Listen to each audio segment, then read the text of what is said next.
Comments first, as I try to do every time, with sincerity, and on behalf of our players and staff.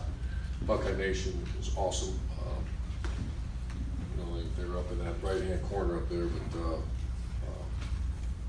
but thanks for following us.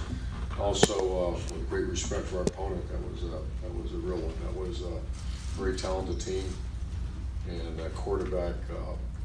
I just always try to do that. If you guys notice, is always trade. I talked to Coach Shiano today that McSorley is a war daddy now.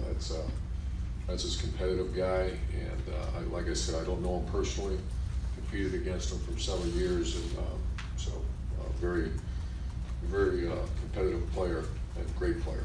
So with that said, review champions with you on defense. You got Jonathan Cooper, played very well. Devon Hamilton, Malik Harrison, Pete Werner, Tuff Borland, Kendall Sheffield, Jeffrey Okuda, Jordan Fuller. Defensive player of the game was Chase Young, and 3 tackles, 3 assists, 3 tackles for loss, 2 sacks, 2 QB hurries, and 2 QB knockdowns. Ohio State offensive champions, you got J.K. Dobbins, 20 touches for almost 120 yards, 2 touchdowns. Weber played well, still battling through that foot, but he should be getting closer to 100% this week. You have receivers, Ben Victor. I've been telling you about him since the last couple weeks, and his 47-yard reception, I believe that's what it was a game changer for us. Johnny Dixon, KJ Hill, and Austin Mack. Guys are playing this selflessness and blocking. You know, you guys remember in 2014, I would make comments about that group, and this is still too early, but there's a lot of similarities between that group. And obviously Evan Spencer was a lead guy back then, and I'm looking at these guys and some of the things they're doing A to Z with the receiver play on special teams, etc. is phenomenal. You have offensive linemen. You got Isaiah Pryor, Demetrius Knox, and Michael Jordan. And you got the player of the game, which is incredible. Didn't have 1 catch, but Terry McLaurin was offensive player of the game. And you got to say, what's the culture, what's the expectation level of the play here? He's the epitome right now. Once again, with great reverence, I use the word Evan Spencer around here. I've been told I would get carried away at times. I do. Get carried away with guys like Terry McLaurin. I can't. Him and Paris, those guys just go so hard. So leads me into this. Player of the game on special teams, we had 4 of them. Jeffrey Okuda had 23 production points, but he had 3 tackles on punt, and he was the first down on kickoff. He's performing at an elite level. And we punted far too many times, but that's 9 punts. 9 punts of a 50-yard net. I think it's 48 net. Just do the math. Not a math major, but that's a lot of yards. Throughout the course of the game against a very good team, an excellent returner, and then also playing all those plays on defense. Justin Hilliard is also co-player of the game. Kickoff was phenomenal, and punt was phenomenal, and he's on all 4 units. Elite player for us. Terry McLaurin, he had 3 tackles on punt. He downed the punt on the 2-yard line.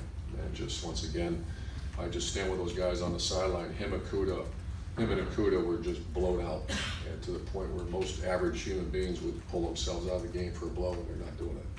So it was phenomenal, and especially when Damon Arnett went down in the 4th quarter, there's more stress on Jeffrey Okuda. Our punter is, I can't imagine one better. I haven't really studied the country, but he had 9 punts, which is far too many, but 47-yard net, 47-yard net. I want to say they had 2 return yards on 3 attempts. I think what it was.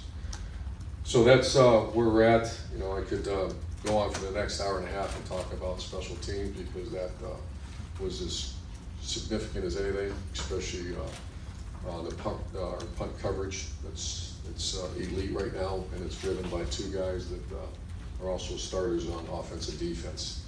There was a little bit of a call to arms meeting yesterday that we still need to get more production out of some people that have either been with the program for a year or 2, or freshmen that are talented, but they got to play.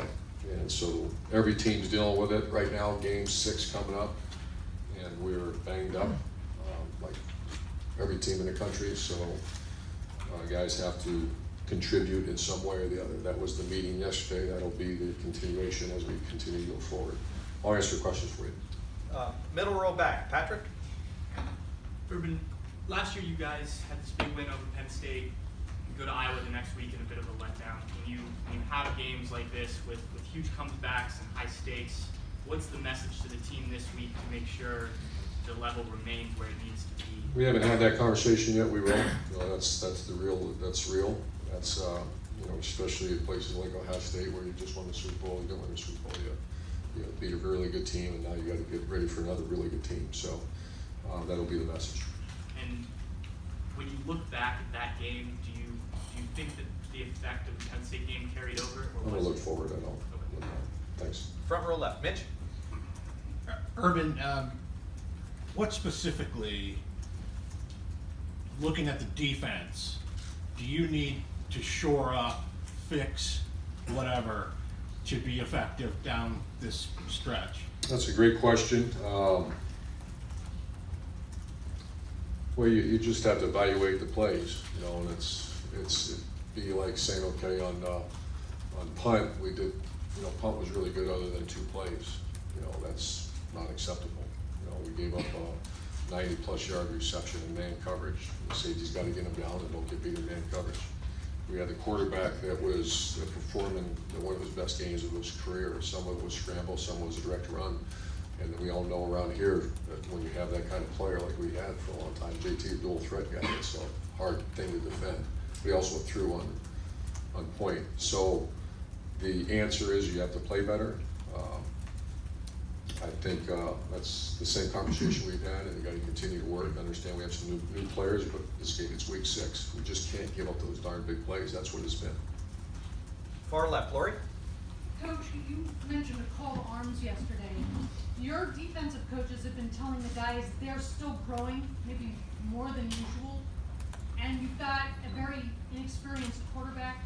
I'm wondering if this team is a little farther from its ceiling than most teams would usually be at this point, even given what you saw Saturday night?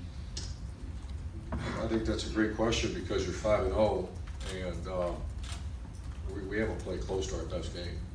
I think TCU is a really good game. And it's all relative because you got to say, where were you and who did you play against?